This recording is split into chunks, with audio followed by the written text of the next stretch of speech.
your right hand, if you would, please.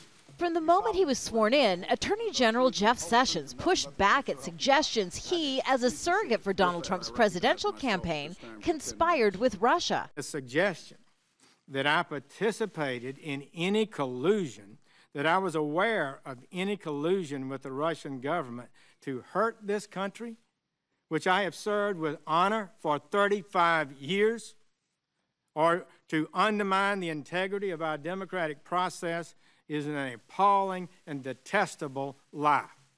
Sessions' testimony before the Senate Intelligence Committee is part of its probe into Russian interference in the 2016 U.S. election.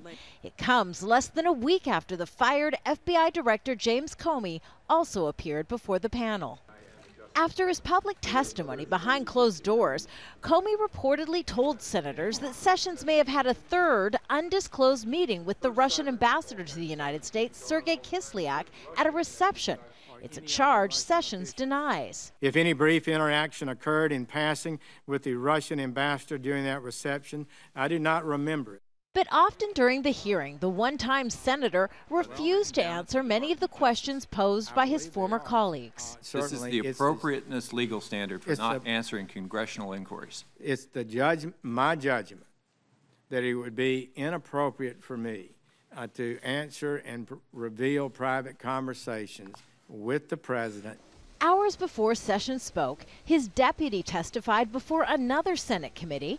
Rod Rosenstein was asked if the president ordered him to fire Robert Mueller, the special counsel handling the criminal Russia probe, would he comply? And you have my assurance that we're going to faithfully follow that regulation, and Director Mueller is going to have a full degree of independence that he needs to conduct that investigation appropriately.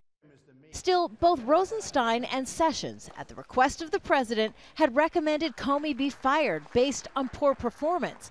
But days later, Trump, in an interview, said the Russia investigation was on his mind when he sacked Comey. For this reason, there remains concern in Washington that Comey's firing was an effort to obstruct the investigation into potential collusion between Russian officials and Trump associates. It is an allegation the White House and now the Attorney General continue to deny. Kimberly, Halkett, Al Jazeera, Washington.